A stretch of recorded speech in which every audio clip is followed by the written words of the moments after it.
Well, good afternoon, everybody. Today we are talking about Tokyo. It's a city that I really recommend you guys to experience it. And I have a friend in Tokyo, and I will start with asking him the questions, why we should ask him the questions, and why we know about Tokyo from him. So my first question is, Rob, can you explain with a few sentences who you are to our students, Okay, well, I'm a travel writer, which is a very large umbrella, really. It's not purely travel, it can be culture, it can be arts, but basically anything to do with travel and culture in Japan, I write about. And I've lived in Tokyo for how long? 25 years? Oh my God. Yeah. My son is 18. He was born here. So it's been 25 years. And my wife is Japanese, and we've raised a family here in Tokyo. In Is terms she, of right, is yeah, she, sorry. is she the reason you are in Tokyo, or? Yeah, well, I came as an English teacher many, many years ago to teach, like lots of people do, teach English for 1 year, save some money, and then go back to do postgrad. But then I met my wife in the first year, and I stayed for a second year, and then a third year, and then a fourth year, and then we got engaged. And then I figured I could do with the job I'd, like writing or something a bit more long term than being an English teacher in a small conversation school. So I got into writing. And over the last 20 years, I've worked on about 40 or 50 books about Japan. Uh, I've worked for National Geographic, Lonely Planet, BBC, and I've also worked within the tourism industry a little bit to do what's called branded content. Basically it's the advertising, the advertising that looks like it's not advertising is branded content. So I've written about Japan and Tokyo for 20 something years. Well, Rob, what I claim in the classes when we are Mm-hmm. together with the students, we claim that every city has a soul, and Yeah. I know that Tokyo has a character. So can you tell us a little bit what is the soul of the Tokyo? Why Mm. a person, why our students or a traveler should travel the Tokyo? What are the reasons, personal or business reasons to visit the Tokyo? Yeah, I mean, in terms of the soul, I imagine I'm going to give an answer that people would give from lots of different cities. And it's the people. The people make the city. I think you'll find in Tokyo, you'll find coming from America or me coming from the UK, that on the surface, the people are quite different, a bit more conservative, quieter. That's a big difference to Europe and the US. They're much quieter. But where it's worthwhile is when you'll see a very different surface culture. But if you spend some time here, you'll start to realize how all connected we are, because underneath the surface, there are so many similarities. And that's why I think coming to a very different culture like Japan or Tokyo is so beneficial. You'll feel something so different. But as you take time to absorb it all, you'll start to realize that people from different countries are very well connected, and we share so many similar, we all laugh, we all cry, we're not, all raise kids, but many of us do. That we have, you'll see the similarities that bring us together. And I think in the modern world, when there's so much conflict going on, I think that's a lovely thing to realize when you're traveling. So that would, for me, would be the main thing. You come and see something very different, but then you realize how similar we all are underneath everything. Well, Rob, to be honest with you, I have either in my hospitality classes or Mm. classes, I hear from our students who actually have been in Tokyo Oh yeah. for different reasons. Because I have a few students actually served for the U.S. Army when they are Oh right. in Tokyo, so they have some bases. Yeah. They also say the similar things. They claim that it's quite different. It has Mm-hmm. like they're quite different, and I'm always curious, and I always claim, and I tell the people in the industry, Mm-hmm. um, the travelers, the good travelers, they actually Yeah. study for the location before they Mhm. travel. And my students are very well prepared. Before they travel, they study the location. So Yeah. thinking of this study part of it, even before we landed to Tokyo, is there anything that you can recommend that can prepare us to Tokyo? This can be any reading materials or watching materials, like, or anything else to know or learn, Mhm. you know? Yeah, well, we talked a little bit about this before we hit record, didn't we? That we Yeah, we both really like going deep into the culture before we go somewhere. right. So in my case, I like walking the little man on Google Maps and seeing where I'm staying. I think in some respects, when you come to Tokyo, it's quite nice for the first time to have that real big surprise and culture shock.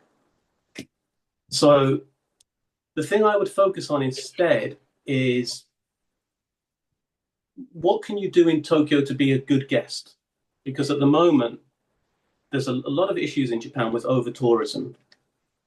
Tokyo is a real hotspot for it. Kyoto is another place where there are lots of over tourism issues. And with that, tourist behavior is becoming one of the focal points for local media and locals. You know, for example, there was a guy who did some graffiti on Meiji Jingu Shrine last year. And there's been lots of different kind of stories breaking in the news about tourists behaving badly. And while those are extreme, I think they are generally extreme cases. With so many or more Japanese feeling a little bit kind of put off by visitors because of over tourism, I think it'd be worth taking time to learn about the basic etiquette and manners. Things like how you should behave at a religious site. Where where should you take photos? Where shouldn't you take photos? Are there any kind of norms, like being quiet on the train is very normal here?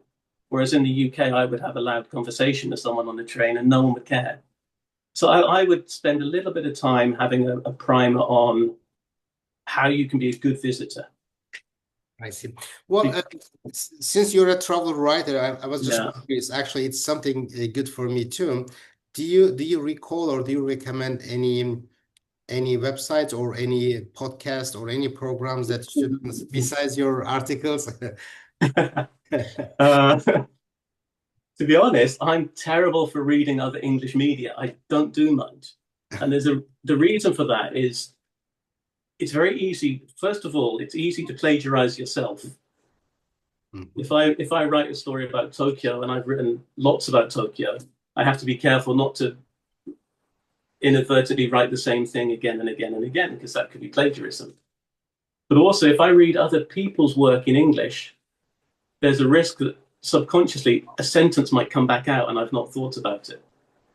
And I might plagiarize by accident. So I'm not very good at reading other English media about Japan. And podcasts, I think they and YouTube is geared to maybe a different demographic to me, a younger demographic. So I don't do much of that. If anything, I think movies are quite good. Movies by Japanese directors with Japanese actors, I think that can give you a window into Japanese culture because it's produced by Japanese who understand the culture better than anyone. So something like, what's it called? Shoplifters, which won the Palme d'Or at Cannes in 2018, is a really good movie about poverty in Tokyo and a family of shoplifters. It's beautiful, it really is lovely. So that's what I'll do. I get some movies, have a look at Tokyo through the big screen, and I think that gives you a nice insight. Wow. Well, Rob, as we discussed earlier, I'm big on the culture, and when I travel, Mm-hmm. I really want to feel the culture of the places, and that's what students also we discuss in different Mm-hmm. classes. And I know Japan is from different resources, different friends that talking us. Japan has a lot of really deep culture, and Mm-hmm. we mentioned, you kind of mentioned some of them, but Yeah. what are the things that comes your mind first? It's a huge culture. I know you can't explain whole culture at one Hmm. session, but what is the first thing comes to your mind, or the first thing you Yeah. you experienced years and years ago when you come to country that you said, I wish I would know this before. Like what we should know before we arrive to this country. It could be um, Mm. social things in the restaurants and when you're walking and when you're greeting the people or thanking the people. Is there any habit or cultural things that the people do in Japan or in Tokyo? Yeah, well, there are lots of habits that locals do. In terms of the traveler, I think maybe the best approach is to just read the room, which is maybe easier said than done, isn't it? But if you're acting differently to well, if you're acting very differently to the locals, maybe you're doing something that the locals feel uncomfortable with. And perhaps you can apply this to any culture, but for example, if we go back to the trains, the trains are so quiet in Japan. People are in their own little bubble, and if you're traveling with a friend, the conversation's generally going to be quite quiet. So if someone gets on the train and they're really noisy, or they're like some of the kind of influencers who've been coming over to cause trouble just to get clicks, are doing breakdancing on the train, that's obviously going to disrupt the harmony, isn't it? So read the room. That's the best thing. If you can look at what the locals are doing and do the same, that's pretty much the shortcut to good cultural behavior, I think. Well, let's go back to a little bit like feels and flavors. Uh, Mm-hmm. Remember our students will definitely will try to enjoy some flavors in Tokyo.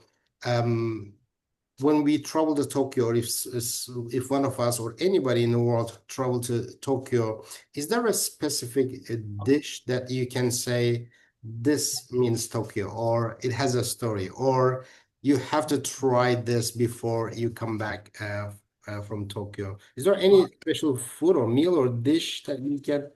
Uh, Yeah, that's it's really tricky, isn't it? Because well, one, there's so much good food. There really is so much. It's great, Mm. but also it's hard to differentiate what's a really soulful Tokyo meal from a soulful Japanese meal. Whereas, if you go to certain parts of the country, a regional city will have its own specific dish that's very strongly connected to that city. Right. Like up in Hachinohe, they have a hot pot with rice crackers put into it, which is really, really nice. Yeah. Um, so this is more Japan than Tokyo. Ramen's a pretty good bet. It's an obvious answer, but a bowl of ramen is a really it has lots of purposes. It's a quick, cheap meal, but it's also a very comforting dish. It's the kind of thing that if you've had a stressful day at work, you can go and have a quick bowl. You really get stuck into a bowl of ramen, and it's like having a little shoulder massage. It's yeah. So I think ramen is a good one. People eat it pretty much in silence. They just focus on the food, really enjoy it, and then they're gone. So that also gives a hint at what life in Tokyo is like. That it's a very functional dish. Or if you want a real distinctive Tokyo dish, there's something called monjayaki, which is in an area called Tsukishima, where they have one street with about 50 restaurants all serving the same dish. Oh, really? Which I don't know how they do that with competition. They all seem busy, and you get this runny mix of batter, chopped cabbage, seafood, meat, corn, anything you want can go in. You chuck it on a hot plate, and it turns into like this gooey, almost like grilled cheese texture. Mhm. And then you scrape it off the hot plate with these little spatulas and eat it. And that I think is a very distinctive Tokyo dish Nice. that really is. They're always lively, kind of busy little restaurants. They're steamy, they're smoky. You come up with stinging red eyes from the smoke coming off the grill. It's really good. Is there a special time for that? Like, is it like a lunch, dinner, or Oh, dinner, I think, dinner because time? it goes very well with beer. So it's definitely a dinner dish, but you don't have to drink with it. They're not a Monjayaki restaurant isn't a drinking place. So if drinking isn't your thing, you won't be out of place going to Monjayaki. It's you kind of mentioned about the drinks. Is Mm. is there like a special beer or wine or special drink that people must try? Mm. It doesn't have to be alcoholic. I mean, it can be, but it doesn't have to be.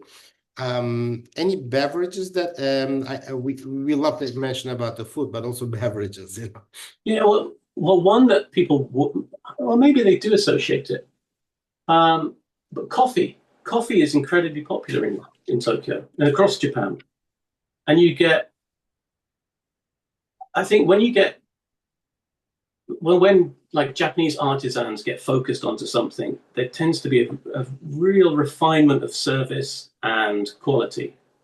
So if you find a real dedication to providing a single thing done extremely well, so when you find a really good cafe, you can have some of the best coffee you'll ever try in Tokyo. But of course, then if you want alcohol, there's sake, which is some people call it rice wine, but it's not really a wine, is it? It's made from rice. It's a similar strength to wine, but it's not wine. And that's a very classic Japanese drink, but that's not just Tokyo. That's all over the country. Right. But coffee, I'd go for coffee because that's the one that might surprise you the most. Right. Is how good the coffee is in a place that's known for tea and sake. But it's really the coffee might be interesting to most students because Mm. I'm sure they don't associate the Japan with the coffee. Yeah. More like maybe it's a perception. Mm-hmm. When we talk about Asian cultures, we talk more about tea or whatever they call it, chai, or Yeah. but coffee is it something like is there a like historical root for that, or is it just something new trend? Ooh, I might be completely wrong, but years ago I did a story about, and this is a long tangent, but years ago I did a story about an island called Dejima in Nagasaki. Mm-hmm. And that's where in the Edo era, because Japan used to be shut off to the outside, except for certain trading posts. So the island of Dejima is where the Dutch traders were allowed to live and trade with Japanese in like, I don't know, maybe 1650s to 18 something. Right. And they were the only Europeans having contact with Japanese like that. And I think they brought coffee in, which is why the Japanese use coffee as a loan word, kohi. Mm-hmm. And that kind of hints back to how it was brought in, and they didn't originally have their own word for it. I see. How about the street food? Like is Japan is popular with the street foods or? Yeah, well, yes and no. There's people tend not to eat whilst walking. Mhm. So street food is more that you would get it and eat it standing next to the vendor I see. because it's kind of bad. It's it's bad-ish manners to eat whilst walking. I see. So there is street food. A lot of it in Tokyo is sweet. So if you go to somewhere like Harajuku, which is a very youthful, fashionable area, you can get these great big, oh, what is it? It's candy floss in the UK. Is it cotton candy? Cotton candy, yes. Cotton candy, okay. Yes. You get these big rainbow colored cotton candies. So lots of the street food in Tokyo that's popular is very Instagrammable. It's like big cotton candies with colors and stuff. Yeah, so there is, but it feels to me that the popular stuff is more social media driven now as to what's popular for street food. I see. Well, if we happen to visit the Japan and in Tokyo, is there like a special performance that we need to see? Like this could be a traditional music, dance, or I know maybe from the movies, the people The drummers are very popular Mm, in Japan, as far as I know. But I just want to hear from you if there is yeah. anything that we shouldn't miss, you know. If you can do it, I think the sumo is good. Sumo, okay. Yeah, the sumo's really entertaining. I mean, I'm not a big sumo fan, but I think it's 3 times a year in Tokyo you have a 15-day grand sumo tournament. Mhm. And you can get really cheap tickets. I don't know, maybe $15 for the cheapest ticket at the back of the arena, Mm. which I think is great value. And what you get with sumo is you get a lot of ceremonial aspects. It's not just the fighting, because it has its roots in Shinto ritualism, and I think performing for the gods at Shinto shrines. So you'll have a lot of pomp and ceremony before the fights and between the fights. There's a really cool insight into traditional Japan. And then the fighting is it's like that. It's like the two big guys charging at each other, a lot of slapping, some grappling. One of them will get thrown out of the ring. Then the crowd will go wild. It's fantastic.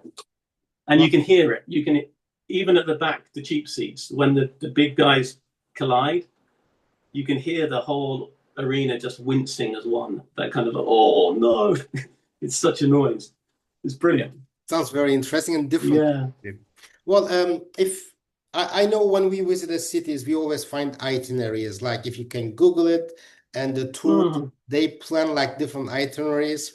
But we also recommend and discuss and talk about the hidden jewels of the cities. Like, hmm. is there like you mentioned that the Tokyo is a touristic place, and we Yeah. always hear about crossroads and people kind of when they cross the street they you may see a lot of people are walking around. Is there any hidden gems in Tokyo that you would recommend? If you come to Tokyo, you shouldn't miss this place. Is there anything that you can recommend us? Yeah, I'm not sure how many are hidden anymore. If that's the tricky bit. But if I have, well, put it this way, if people come and visit me, where would I take them? Maybe that's the best way to think about it. That's right, that's a good way Yeah. to put it out. So in this weather, because it's steaming hot in Tokyo, Mhm, I don't think I'll take them anywhere. But let's say if you come between autumn and spring, mhm, there's an area called Yanaka, mhm. which is in eastern Tokyo, northeastern Tokyo. And you have to remember that Tokyo got destroyed by earthquakes in 1923, and then the World War II bombing had a lot of damage on the city. But Yanaka escaped a lot of that damage. Hmm. So, whereas lots of other parts of Tokyo have been rebuilt because they've been repeatedly destroyed through war and natural disaster, and so they've rebuilt quite a concrete kind of way. Yanaka still has these lovely old kind of ramshackle streets, and it's got the mom and pop shops. It's got actually it's got a famous cemetery, which might not sound that interesting, but it's beautiful with cherry blossoms in the spring. So I'd go there. It gives you a glimpse of maybe 1950s, 1960s street design in Tokyo. It's not as crowded. It's not rushed. And yes, it's a little touristy in places because tourists want to go off the beaten path. And so Yanaka has become one of the off the beaten path places that's now on the beaten path. But I think it's lovely. It's a charming little area. So Yanaka would be the one. I'd take someone for a walk around there. We kind of like to see when we travel in different cities, we like to meet with the people, with the locals, Mm-hmm. and especially the students, the young generation. Is there any special place or occasions that people, what is the best way to meet with the locals? Like, is there any area or is there any famous street or is there a way to Mm. meet with people? Yeah, it's tricky. I'm not sure. Maybe there is an area, but I just don't know it. So I can't say that there isn't an area. And maybe there are some venues that are better for it, like a bar or a cafe. Ideally, an independent cafe that's not got a huge turnover of customers like a Starbucks, because there's no time to stop and talk with the staff at a Starbucks. But language is an issue in Tokyo still, in that most people coming on holiday won't speak any Japanese. And a lot of Japanese obviously don't need to speak English, so why should they learn it for the tourists? But there can be that language barrier to overcome. And there can also be a little bit of, I don't know, shyness perhaps from the local side. So I think to meet the locals and mingle with the locals, you need to just take time. You need to build time into your schedule. You go to a cafe and you sit down and you take your time at the cafe, or you sit at the counter at the cafe or the counter at the restaurant. And if you're unhurried, then that allows for interactions. It gives time for interactions to happen. I don't think you can meet the locals on a really busy schedule because you're not slowing down to let things happen. Rob, it's something I find it interesting because here from it's very popular or it's really mentioned here in the US in different YouTube channels or podcasts, that if you happen to travel to Japan, you can hire a friend, you can hire yeah, that's right. I've heard that. Yeah.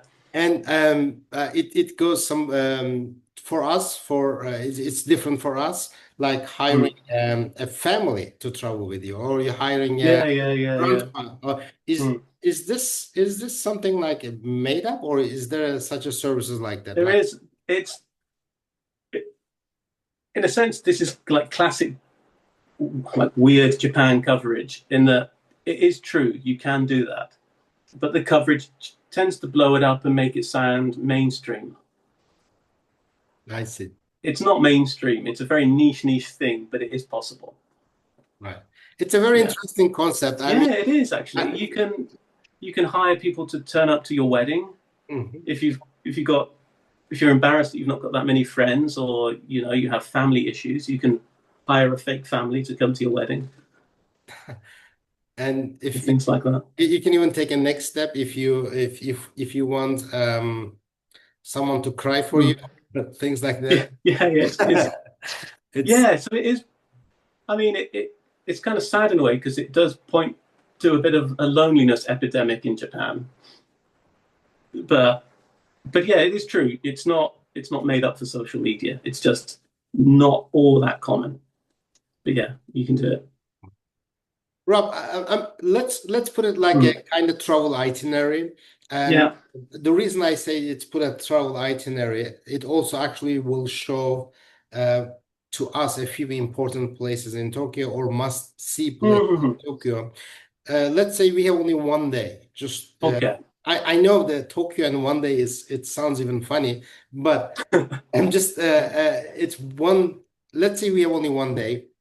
What are the places that we must see, or what are the things that we need to do, That's tricky, isn't it? So I like to think about it in terms of, so maybe coverage of Japan or Tokyo from overseas focuses on one or two aspects. It's very modern, it's very crowded. That's it.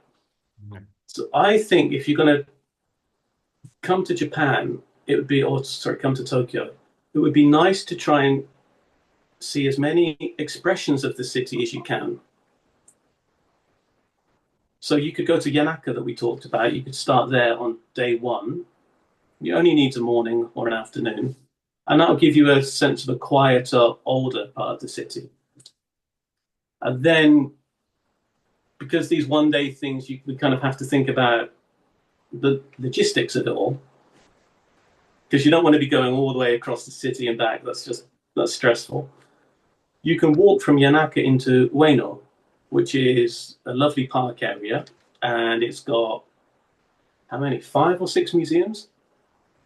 And you could pop into Tokyo National Museum, which is if you had one place to go and see things like samurai armor, tea ceremony stuff, temple scrolls, that's the one museum where you can see a ton of Japanese culture and art and artifacts in 2 hours. So Yanaka to start the day, then go to Ueno for the museum. Then Ueno, on the other side of Ueno Park, you've got this nice street market called Ameyoko. You could walk through there to get some nice color and then have dinner. I think that would be a great day one. Yes. But Yeah. I know you can't visit entire Tokyo in one day. Yeah. The reason I asked that question to specifically that make sure that if one of us or anybody who is listening this wants to travel to Tokyo, not to miss unique places, but if they're lucky to stay like 2, 3 days, like if you have Yeah. 3 days, what are other places that you would recommend to it's worth to visit, to understand the culture? Well, because we kind of talked, was it in our chat before we recorded? We talked a bit about over tourism, didn't we? Yes. Yeah. And so sometimes when people talk about over tourism, there's a little bit of shaming about travelers who want to see the iconic locations because you're going to a place that's already crowded, you should be more original, blah, blah, blah.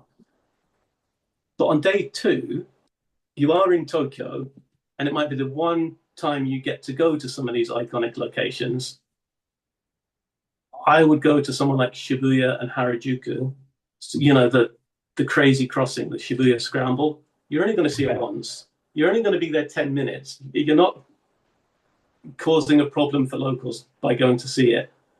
Go and see it because that's a crowded modern Tokyo moment that you'll take home with you. Then you could have a stroll around that area up Omotesando. It's got some really cool. Omotesando is a street that goes from Meiji Jingu Shrine up to Aomori. And it's near Shibuya. So after the Shibuya crossing, you could head along this street, see some really impressive modern architecture, some very expensive boutiques and urban complexes, because that'll give you another modern view of the city. And then at the end of it, you pop into Meiji Jingu Shrine, which I think is the best shrine in the city. And that'll give you another view of Japan. It'll give you a real tranquil, calming, traditional view of the city. So in one day, you can really see all these different, if you think about like Tokyo as a no actor that changes their mask all the time, you can see Tokyo taking its mask on and off and putting these different expressions on. And you can do that within one day. So you don't have to see the whole city, but you can see a kind of a sample of each of its different expressions. And I like that idea. Nice. And you don't have to take the train all over the place because you would go insane if you spent half of your Tokyo time on the subway. Right. And I hear from different travelers, sometimes they like if you have 3 days in Tokyo, you can visit these places in a couple days or whatever, and then you can make a trip to see the Fuji, or you can go to see the Kyoto. And I'm curious to hear, Tokyo is a big city. Does it work? You have only 3 days. Does it work to travel to cities or places around to Tokyo? I know the Mount Fuji is excellent place to see. I know the Kyoto is great, but if people do that visits, do they gain something or do they miss something? I think that's tricky, isn't it? I think that kind of hectic schedule maybe suits some people. So I wouldn't say that they're missing out by doing it, but it's not what I would want to do. And I think that most people, for example, it's just over 2 hours on the bullet train from Tokyo to Kyoto. So doing that as a day trip is extremely expensive. And that's already 4.5 hours of your day taken out just sitting on a train. So I wouldn't do that. I think any place you go in Japan, you get a deeper experience by scheduling less and just letting things happen. Just letting the city, absorbing some of the city, giving yourself time to actually have a conversation with someone or go for a walk. Walking around Tokyo is fantastic. You can get lost, but you're never far from a station, and it's safe. So you don't, as long as you're daytime and you're not a solo female traveler, it's a very safe place to be walking alone. So I wouldn't do Kyoto as a day trip if I've got 3 days in Tokyo. But somewhere like Kamakura or Nikko is doable. It's an express train, so it's not that expensive. And you'll see a very different, like old shrines, old temples that you might not really be able to see in Tokyo, with a few exceptions. So that could be worthwhile. But if I'm doing side trips, I'm thinking maybe a 5 days in Tokyo and then it's worth to a go. side trip. Yeah. Tokyo is a really good city for people who don't mind getting lost and who just are happy that they don't have to tick off major sites, but they can just go for a walk and go to the local supermarket and see what normal Tokyoites put in their shopping bag. That kind of experience. I would choose that over rushing to Kyoto for a day. Well, Rob, what we talk in the classes, and one of my claims when I discuss with our students, travel is a transformation. And if you are traveling a place, and the place should transform you something. And we always say that if you are traveling, you should come with a different person. That's the whole idea.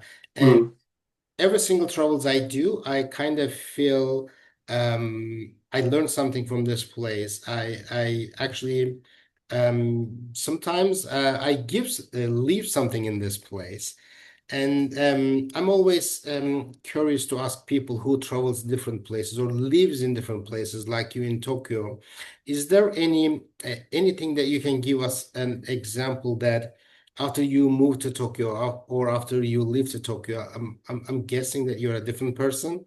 And what is the one thing that we should know or change your perspectives, or what made you different than before you? Like, what is your newer version? Yeah, well, I think there's good and bad. It's not all. I'm from the countryside and I've moved to one of the biggest cities on the planet. So I've gone from being used to having access to almost nothing and not caring to now being a slave to convenience in some regards. So there's the negative. I think the positive, again, you have to have an open mind. If you come with an open mind and you look around and observe what's going on in Tokyo, I think you can come away with an appreciation that you don't have to be the center of attention. You can go about things modestly and quietly in your own bubble. And I think that's quite different for some of us coming from Western, for want of a better term, Western cultures, where we have more of an emphasis on individuality, don't we?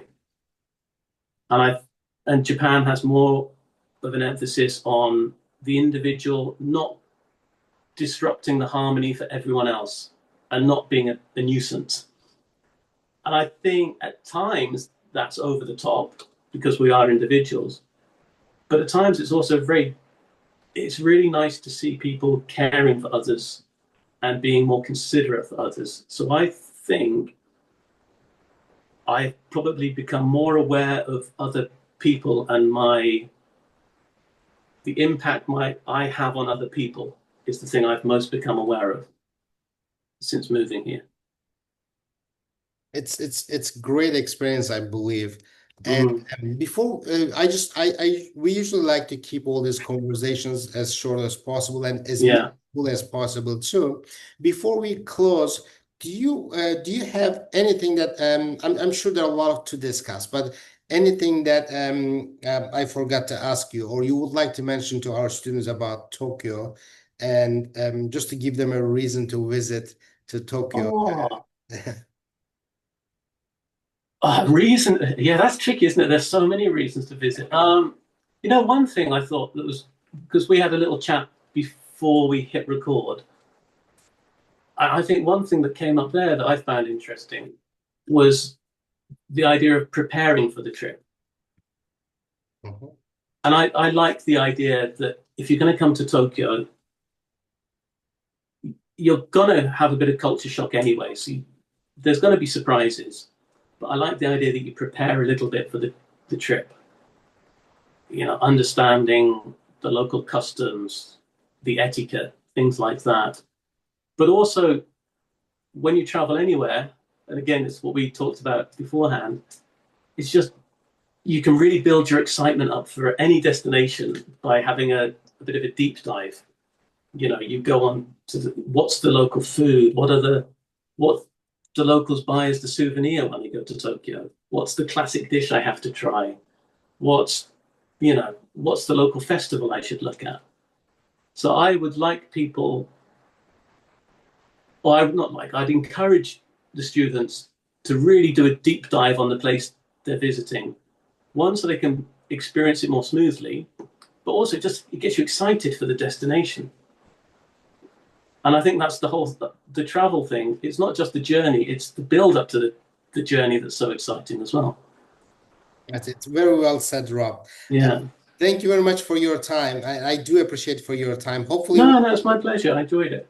hopefully one day we'll visit Tokyo together. All right. Yeah. Well, next time you're here, you All were right. here recently, weren't you? So, All right. Thank you very much. Thank you no, my pleasure. Thank you very much. a lot.